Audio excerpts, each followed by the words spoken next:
अगला प्रश्न है श्रीमती शिमला देवी। अध्यक्ष जी, हो गया आपका। वो बता ही नहीं पाए और ये एक्सचेंज की कह रहे हो तो आप तो एक्सचेंज के लिए आपने बयान दिया है।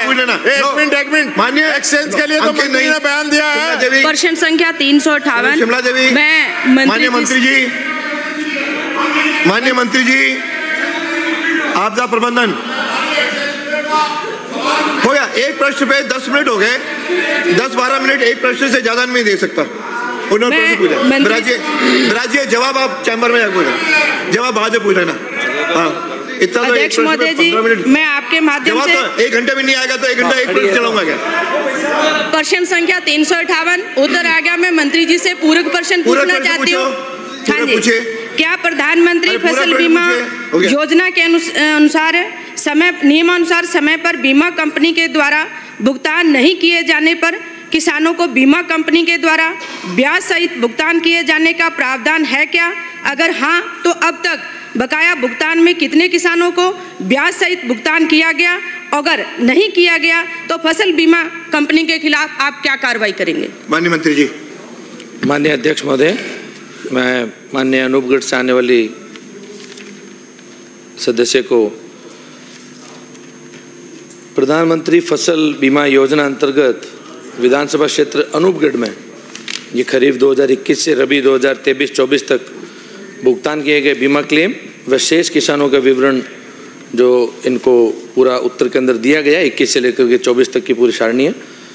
और जी हाँ, भारत सरकार द्वारा नियंत्रित राष्ट्रीय फसल बीमा पोर्टल के माध्यम से डीजी क्लेम मॉड्यूल के तहत बीमा क्लेम बीमा company SBI general insurance company limited द्वारा वितरित खरीफ 2021 से रबी 2022-23 की अवधि के बकाया बीमा क्लेम नेफ्ट बाउंस होने एवं प्रति बीमा क्लेम राशि 100 रुपये से कम के कारण शेष है। विभाग अनुबंधित बीमा company SBI general insurance company limited से समन्वय कर किसानों को शीघ्र भुगतान करवाने का प्रयास कर रहा है। खरीफ 2023 के बीमा क्लेम खाता आधार सत्यापित न होने नेफ्ट बाउंस होने के कारण सर, मैंने प्रश्न क्या पूछा है मंत्री जी, मैं उसका जवाब जा रही हूँ। प्रश्न का जवाब मैं माननीय सदस्य आपका जवाब दे रहा हूँ। आप जो बीमा कंपनी एक समय सीमा निर्धारित होती है कि इतने के पश्चात अगर किसान को वो बीमा का क्लेम देती है तो उसको ब्याज सहित देती है या नहीं देती है? अगर दिया तो कितने किसानों को ब्याज सहित भुगतान किया है? मेरा प्रश्न ये है। माननीय सदस्य, मैं आपका जवाब भी दे रहा हूँ, आप सुन लीजिए ना। यही केवल इन्हीं प्रश्न 2 बातों का जवाब दो। हाँ जी, नहीं, ब्याज सहित देने का प्रावधान नहीं है। क्यों नहीं है सर? कैसे कह सकते हो? उस दिन भी घुमा के जवाब दिया अध्यक्ष महोदय। नहीं है तो नहीं है, क्यों नहीं है? कृषि विभाग सरकार का जो नियम है वो बता रहा हूं। नियम है अध्यक्ष महोदय जी। आप दूसरा प्रश्न पूछो। आप बात सुनिए। आप सर, पिछली बार भी मैंने जब मंत्री जी से जवाब पूछा गोलमाल जवाब दिया। अभी अध्यक्ष महोदय मैं आपको बताती हूँ जो आपके कृषि विभाग का ही है। इसके अंदर दिया कि कृषि विभाग के द्वारा जारी अधिसूचना के बिंदु संख्या 31 के अनुसार योजना की परिचालन मार्गदर्शिका में वर्णित अवधि के उपरांत बीमा कंपनी देय क्लेम राशि पर 12% ब्याज को भुगतान बीमित फलकृषित को जारी करेगी। माननीय मंत्री जी।